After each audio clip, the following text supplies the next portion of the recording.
et bienvenue à tous dans cette nouvelle saison au Japon, la 4e déjà, où je vais pouvoir vous montrer et aussi découvrir une nouvelle partie du pays dans la région de Kyushu. Kyushu, c'est le sud, comme en France, les gens sont plus cool, on y mange mieux, je sais de quoi je parle, et on va découvrir ensemble les principales villes qui la composent. Donc déjà pour commencer, la ville de Fukuoka et par la suite de nombreuses surprises. En tout cas, vous allez découvrir dans cette vidéo les immanquables ici. Commençons par un peu de verdure avec l'Ohori Park. C'est le principal parc de Fukuoka où on peut forcément s'y balader, échanger avec certains locaux, ça arrive.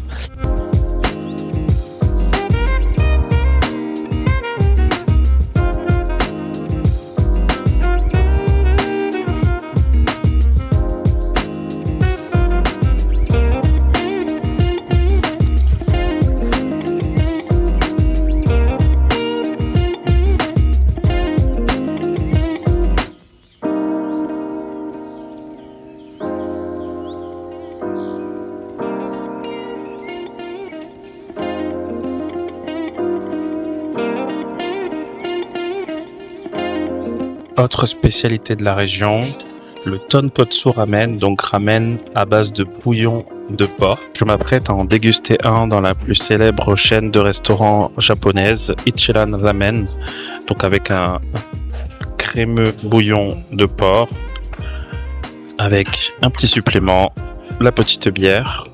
Ce qui est bien ici, c'est qu'il n'y a pas forcément d'interaction. En fait, on a juste à remplir ce petit bout de papier avec nos préférences pour le bouillon, etc. Et on leur donne et ils nous le transmettent via ce rideau. Et une fois la commande transmise, ils le ferment.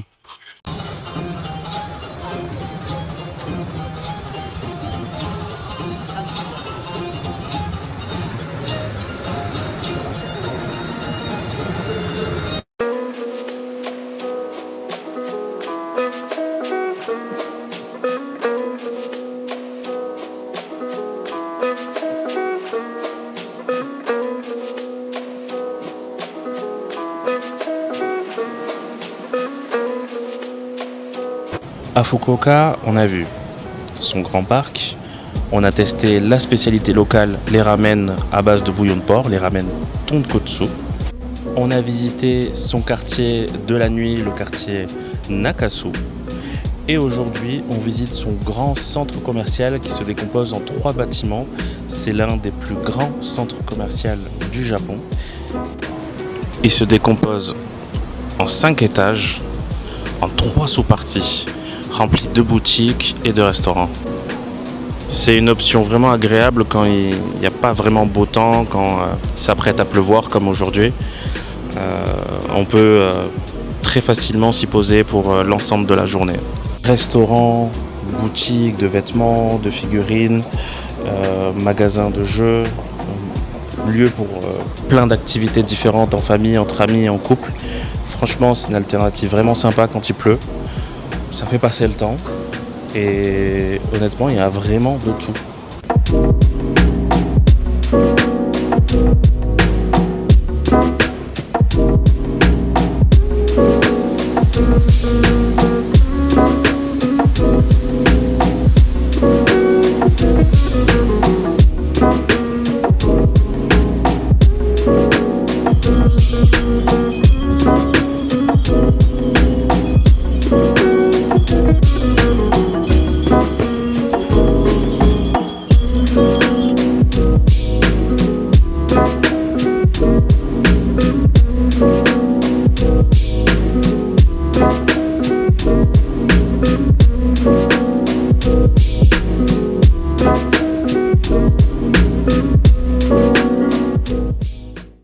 Quand on parle de Kyushu, on pense Fukuoka, la ville mère, mais on pense aussi à Beppu, la ville des onsen qu'on surnomme les enfers de Beppu, et vous allez voir pourquoi. Ici, on récupère les sources d'eau volcaniques pour l'usage alimentaire. Donc là, par exemple, on peut cuire des œufs avec l'eau des onsen et les manger.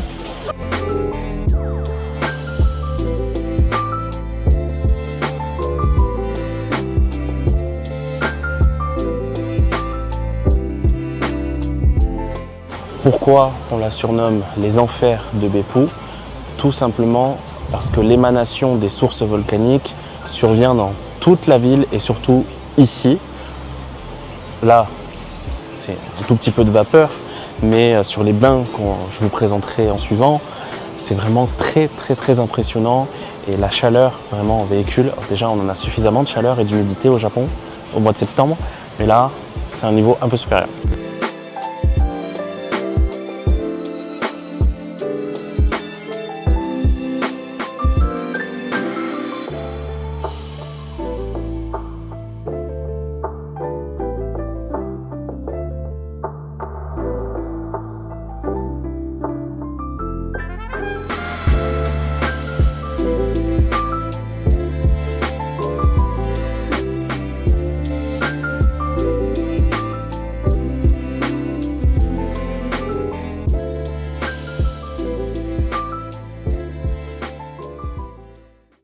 Beppu, c'est une escale idéale pour 1 ou 2 jours, et au-delà de ses qualités liées à ses sources volcaniques, c'est aussi le bon moment de pouvoir profiter de sa plage. Ici, pas mal d'amis, de famille viennent s'y poser en fin de journée pour profiter du beau temps, enfin en tout cas plutôt du coucher de soleil, je dirais.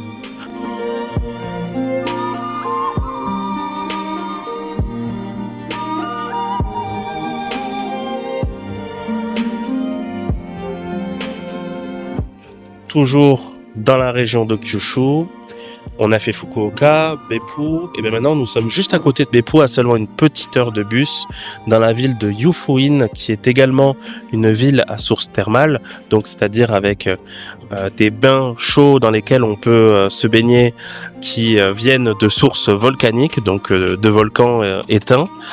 Et Yufuin est légèrement différente de sa jumelle Beppu, puisqu'il ne s'agit pas d'une ville cosmopolite, mais d'un petit village avec une grande allée, avec plein de boutiques, de restaurants, de cafés.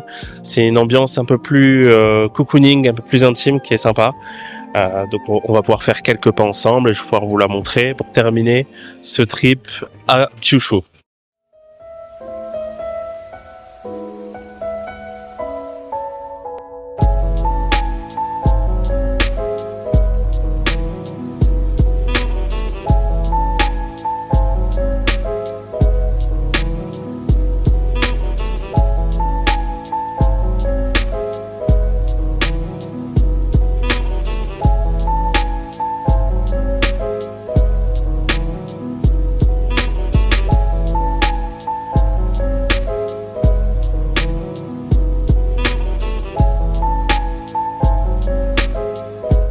Après avoir visité ces boutiques, après avoir dégusté les spécialités de la ville, la visite incontournable à faire, c'est son lac, le lac Kinrin, après une petite balade de 15 minutes.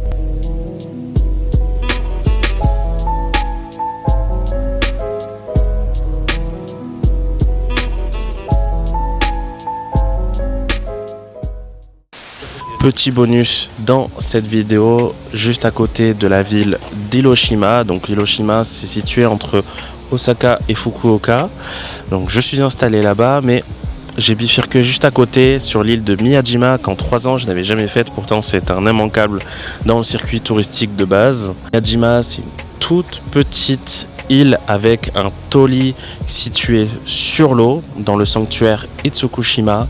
Tout le monde a déjà vu une photo, c'est l'une des vues les plus immanquables du Japon à côté du mont Fuji, classé au patrimoine mondial de l'UNESCO. C'est la visite à faire, en tout cas c'est ce que je suis en train de voir actuellement sous mes yeux. Venez à Miyajima.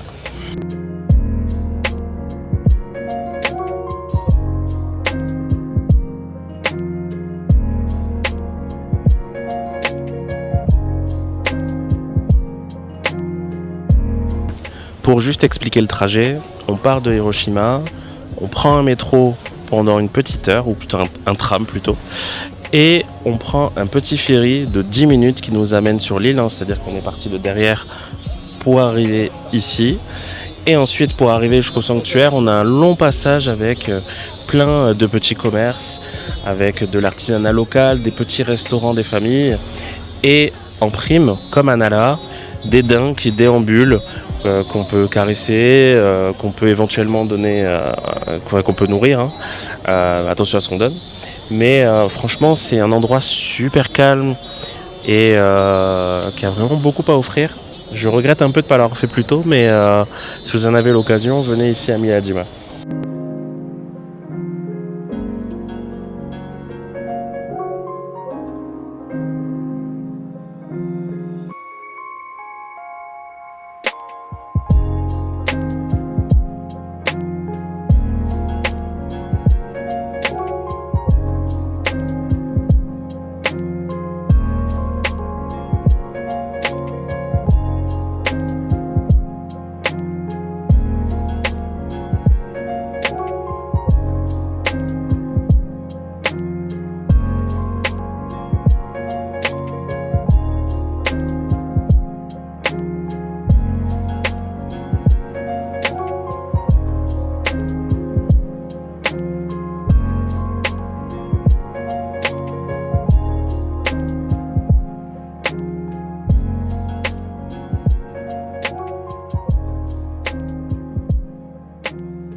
Après Miyajima, sa tradition, nous voici sous un tout autre ton à Hiroshima pour visiter son mémorial de la paix. Vous savez sûrement, 1945, avec l'implication des troupes japonaises dans cette guerre, les États-Unis ont répliqué et ont bombardé le pays, notamment 2 villes, Nagasaki qui est vraiment à l'ouest, enfin plutôt au sud-ouest, hein, dans la région de Kyushu, et Hiroshima ici un peu plus au centre.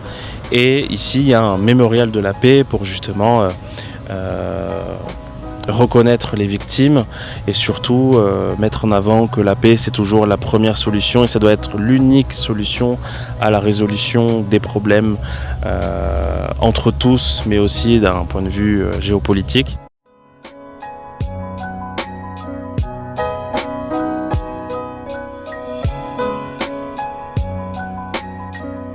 Hiroshima est vraiment le symbole de la paix à travers le monde. Et c'est d'ailleurs inscrit dans la constitution japonaise. Hein. Ils n'ont plus du tout le droit de se lancer dans une guerre. Hein. Ils doivent être toujours en faveur de la paix et ne plus jamais se mêler des conflits mondiaux. Et Hiroshima est là pour nous montrer aujourd'hui que la paix, le dialogue, c'est toujours la meilleure solution, que ce soit dans les situations communes, hein, comme nous, ou dans des situations comme on peut encore avoir aujourd'hui en 2025. La guerre, c'est jamais la bonne solution. Ça mène jamais à rien et ça mêle toujours des gens innocents.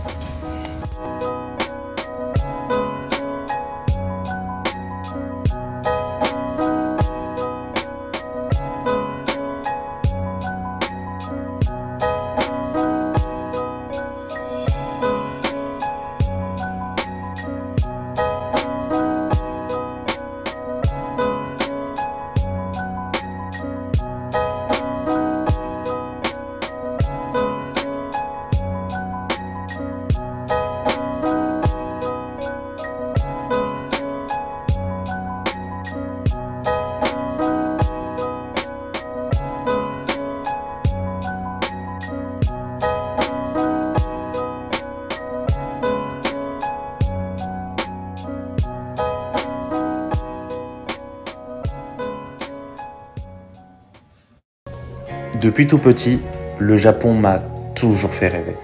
À travers les animés, j'ai découvert un monde où tout semblait possible. Des héros comme Naruto m'ont appris la persévérance et le courage. Et Dragon Ball, lui, m'a donné envie de me dépasser. Et des œuvres comme Your Name ou Dr. Stone m'ont appris la beauté du temps, mais aussi la fragilité de la vie. Et en grandissant, j'ai compris que derrière ces histoires, il y avait un vrai pays, avec un peuple respectueux, humble et en pleine harmonie. Et puis j'ai eu la chance d'y aller, une fois, puis 2, puis 3 et puis 4. J'ai traversé les saisons, les cerisiers du printemps, la moiteur de l'été, les feuilles rouges de l'automne et même la neige silencieuse de l'hiver. J'ai visité les grandes villes comme Tokyo, Osaka, Kyoto, Kanazawa, mais aussi des villages perdus, des sanctuaires oubliés et même les îles tropicales où le Japon se fait beaucoup plus sauvage. Et partout, j'ai ressenti la même chose. Une paix que je n'ai jamais retrouvée ailleurs. Là-bas, tout semble fait pour te rappeler la beauté de la simplicité.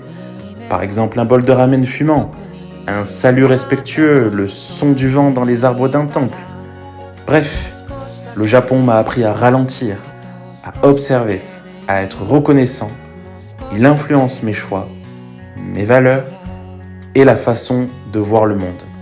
Aujourd'hui, il fait partie de moi et si je travaille dur chaque jour, c'est aussi pour ça, pour pouvoir encore et encore y retourner. Alors, tout simplement, j'ai envie de te dire merci.